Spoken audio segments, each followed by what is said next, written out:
막는 이중 삼중의 장치들이 있기 때문입니다. 일단 모든 인간들은 하나님에 대하여 인식할 수가 없습니다. 하나님을 볼 수 없고 들을 수 없고 또 하나님하고 이렇게 대화를 할 수가 없습니다. 그러니까 인간은 자폐아처럼 돼버린 겁니다. 하나님과의 의사소통이 전혀 되지 않습니다. 또 마귀가 온 세상을 이 하나님을 반대로 하는 방향으로 나가도록 세상의 흐름을 그렇게 모든 것을 제약하고 방해하게 만들어 놨습니다. 그래서 정상적으로는 한 사람도 예수를 믿지 못하는 것이 맞습니다. 영적으로 죽었지요. 마귀가 막고 있지요. 이렇게 이중 삼중으로 막아놨습니다. 그런데도 놀랍게도 이런 이중 삼중의 장애를 극복하고 구름대와 같이 많은 사람들이 하나님께로 돌아올 것이라고 오늘 말씀하고 있습니다. 그래서 22절, 23절에 이제 그렇게 되어 있습니다. 그리고 문나라를 향하여 손을 여기 22절에 내가 문나라를 향하여 손을 들고 민족들을 향하여 나의 기치를 세울 것이라 이랬는데 문나라를 향하여 손을 든다는 것은 하나님께서 열방을 부르시는 손짓, 선교사님들을 통해서 복음 전하는 자를 통해서 나가서 복음을 통해서 하나님께 나오라고 손짓하시는 거죠. 그 다음에 나의 기치를 세울 것이라. 그래서 그 복음을 향해서 교회를 향해서 나오라고 하나님께서 하시는 겁니다. 그러면 온 세상이 하나님의 아들과 딸들을 품에 안거나 어깨에 메고 올 것입니다. 품에 안고 어깨에 맨다는 것은 아주 소중하게 생각한다는 뜻입니다. 옛날 유다의 목자들은 아주 어린 새끼 양들을 목에 걸고 집으로 데리고 왔습니다. 물론 이것이 온 세상 사람들이 적극적으로 기독교를 환영하고 전폭적으로 받아들인다는 뜻은 아닙니다. 사실 너무나 많은 왕들이 복음을 대적하고 그리스도인들을 핍박하고 순교의 피를 흘리게 했습니다. 근데 나중에 보니까 어땠습니까? 그리스도인들이야말로 그 사회를 위하여 수고를 아끼지 않았습니다. 병원을 만들고 병자들을 치료해주고 우리나라만 하도 선교사들이 처음 들어왔을 때 우리 같은 민족은 돌아보지 않던 그 한센시 병자들을 병원을 세워서 돌아보고 치료해주고 또 학교를 세우고 가난한 자들을 구제한 사람들이 바로 그리스도인들입니다. 처음에는 자기들의 말을 듣지 않는다고 반대하고 핍박했지만 나중에는 감사하지 않을 수가 없었던 겁니다.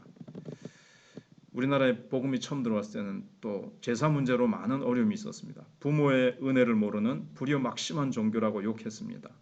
그러나 교회는 묵묵히 여자들을 교육을 시키고 한글을 보급하고 병원에서 많은 사람들에게 현대적인 교육을 시켰습니다. 간호사들을 많이 배출했죠. 그 간호사들에게 교육을 많이 시키고, 왜냐하면 이들이 다 어머니가 될 사람들이니까 어머니가 또 자녀들을 잘 교육할 걸 내다보고 선교사님들이 그렇게 했어요. 그래서 기독교로부터 복음으로부터 흘러나오는 일반 은총 때문에 이 세상이 사실은 살아가는 겁니다. 사람들은 잘 몰라도 이 복음을 받은 하나님의 사람들 때문에 세상이 사실 복을 받고 있습니다. 우리나라가 지금 어려운 이유 중에 하나는 교회가 제 기능을 다하지 못하기 때문에 그렇습니다. 사실 축복을 주시는 분은 하나님이거든요. 근데 사람들이 세상이 축복을 내리는 줄 알고 세상을 따라가니까 하나님의 축복이 오지 않는 겁니다. 교회에서 세상으로 축복이 흘러가야 세상이 그나마 아름다울 수가 있고 사람이 그래도 살만한 곳이 되는데 지금 우리나라는 그렇지 못합니다. 경제적인 어려움보다 더 심각한 것이 불신이 심하고 거짓이 극에 달한 거죠. 너무나도 많이 대장동 사건도 그렇고 조아무개 사건도 그렇고 누구도 믿을 수 없는 사회가 돼버리고 거짓과 불법과 편법이 판을 치는 이런 나라가 돼버렸습니다. 그러니까 이제 행복하기가 어려운 거죠.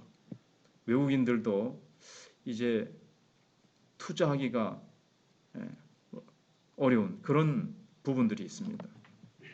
그래서 교회 안에서부터 먼저 진정한 기도와 말씀으로 부흥 운동이 일어나면서 이제 성도들부터 회복이 돼야 됩니다.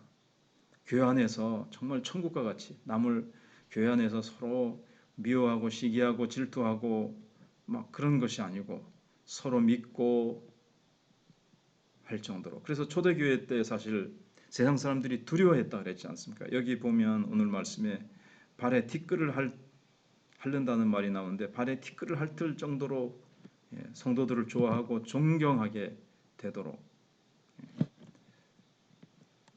그래 26절을 제가 아까 안 읽어드렸는데 내가 너를 억압하는 자들에게 자기의 살을 먹게 하며 23절이죠. 죄송합니다. 23절에 왕들은 내 양부가 되며 왕비들은 내 유모가 될 것이며 그들이 얼굴을 땅에 대고 내게 절하고 내 발에 티끌을 핥을 것이니 네가 나를 여호와인 줄 알리라. 나를 바라는 자는 수치를 당하지 아니하리라 그랬습니다. 26절은요. 미리 읽어드리면 내가 너를 억압하는 자들에게 자기의 살을 먹게 하며 새술의 취함같이 자기의 피에 취하게 하리니 모든 육체가 나 여호와는 내 구원자요 내 구속자요 야곱의 전능자인 줄 알리라 그랬습니다. 그래서 세상 사람 이거는 발에 티끌을 핥을 정도로 좋아하고 존경한다. 초대교회가 조금 전에 말씀드린 대로 두려워하면서 날마다 구원받는 자의 수가 더하게 된다 이랬습니다. 그리고 나를 바라는 자는 수치를 당하지 아니라 하리라. 하나님을 의지하면 담대하게 세상을 향해서 뭐 세상적인 뭐가 있어서 큰 소리 치는 것이 아니라 우리가 담대하게 큰 소리 치면서 형통할 수 있습니다. 그러나 사람들을 두려워하면 수고는 수고대로 하고 욕은 욕대로 먹습니다. 그래서 세상 사람들이 알아주든지 말든지 담대하게 하나님만 의지하면 하나님께서 모든 것이 하나님의 때에 아름답게 이루어지게 하십니다. 절대로 수치를 당하거나 그 믿음이 헛되지 않게 하신다는 거죠. 근데 이 세상 사람들은 눈에 불을 켜고 다른 사람들을 막 이렇게 경쟁 사회에서 짓누르고 꼭대기에 올라서려고 하는데 어떻게 하나님 백성들이 아무것도 없이 하나님 백성들은 세상적인 방법을 안 쓰는데 어떻게 하나님의 축복을 누릴 수 있습니까? 그래서 24절에 용사가 빼앗은 것을 어떻게 도로 빼앗으며 승리자에게 사로잡힌 자를 어떻게 건져낼 수 있으랴. 25절에 그런데 여호와께서 용사의 포로도 빼앗을 것이요 두려운 자의 빼앗은 것도 건져낼 것이니 이는 내가 너를 대적하는 자를 대적하고 내 자녀를 내가 구원할 것임이라. 용사가 빼앗은 걸 도로 빼앗을 자는 아무도 없습니다. 승리자에게 사로잡힌 포로를 어떻게 도로 찾을 수 있습니까? 그러나 여호와 하나님은 더 강한 자가 되셔서 강한 자의 용사의 그 포로, 용사의 포로 다시 빼앗고 강포자의 물건도 다시 찾아오신다는 겁니다. 실제로 역사 속에서 하나님께서는 바벨론으로 옮겨졌던 성전의 기물들을 하나도 빼놓지 않고 다시 찾아오시고 바벨론보다 강하신 분이라는 것을 나타내셨습니다. 바벨론에 포로 잡혀 있던 자기 백성들도 다시 70년 후에 고국으로 돌아오게 하셨죠. 근데 이게 신약 성경에 와서 예수님이 이 비유를 말씀하셨지 않습니까? 귀신 들린 자를 고쳐 주셨을 때 유대인들은 귀신의 왕 바알세부를 힘입어서 귀신을 쫓아낸다고 공격했습니다. 그때 예수님은 귀신의 나라도 그런 식으로는 세우지 않는다. 강한 자가 무장을 하고 집을 짓고 있으면 집을 약탈할 수 없지만 더 강한 자가 와서 강한 자를 결박하면 얼마든지 세간을 약탈할 수 있다고 하셨습니다. 모든 사람들은 지금 사탄의 세력에 결박되어서 꼼짝 못하고 마귀의 종노릇을 하고 있습니다. 그러나 마귀보다 비교도 할 수 없이 힘이 훨씬 더 강하신 예수님께서 오셔서 사탄의 세력을 결박하시고 우리 한 사람 한 사람을 그 손에서 구출해내신 것입니다. 감히 자기 힘으로는 하나님을 믿을 사람은 한 사람도 없습니다. 누가 새로 예수님을 믿으려고 한번 해보십시오. 사돈의 팔종까지 덤벼들면서 방해합니다. 그러나 하나님 손에 붙들린 사람들은 그 어떤 방해나 어려움을 떨쳐버리고 신실한 하나님의 백성으로 만들어집니다. 이 세상의 좋은 자리는 또 사탄의 자녀들이 차지하고 있습니다.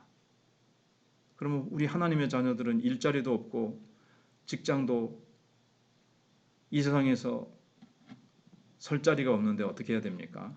그런데 더 강한 자이신 예수님이 지켜주시고 보호해 주시고 마귀가 우리를 쫓아내지 못하도록, 하나님의 자녀들이 발붙이지 못하도록 사탄은 방해하겠지만, 또 아무리 오르기 어려운 자리라 할지라도 하나님께서 자기 자녀들을 위해서 예비하신 자리가 반드시 있습니다. 그래서 우리는 세상을 두려워할 필요가 없습니다. 미리 겁먹고 미리 타협할 필요가 없습니다. 하나님의 말씀 붙들고 하나님 앞에 기도하면 하나님이 사단보다 강하신데, 모든 사탄이 차지하고 불법 점령하고 있는 것들을 하나님께서 몰아내시고 하나님의 자녀들이 취할 수 있도록 하시고 당당하게 빛의 자녀로 살 수 있도록 우리가 기도하는 것이 중요합니다. 세상 사람들은 무엇을 먹게 됩니까? 26절에 내가 너를 억압하는 자들에게 자기의 살을 먹게 하며 새술에 취한 같이 자기 피에 취하게 하리니 모든 육체가 나 여호와는 내 구원자여 내 구속자여 야곱의 전능자인 줄 알리라 그랬습니다. 사람이 자기 살을 뜯어먹고 자기 피를 마신다는 것은 자기 망할 짓만 한다는 거죠. 세상 사람들은 살기 위해서 막 수고합니다. 근데 자신은 구원할 수 없어요. 그게 결국 뭐냐면 자기 인생만 딱 갉아먹고 하나님 앞에 나중에 심판대 앞에 섰을 때 인생의 마지막에 아무것도 남는 것 없는 빈손으로 하나님 앞에 설 수밖에 없다는 겁니다. 자기는 멋지게 행복하게 세상을 다 취해서 산 것 같은데 자기 인생은 그게 자기 인생 다 갉아먹고 자기 살 자기 피 다 긁어먹은 것나 마찬가지라는 겁니다. 아무것도 남는 게 없다는 거죠.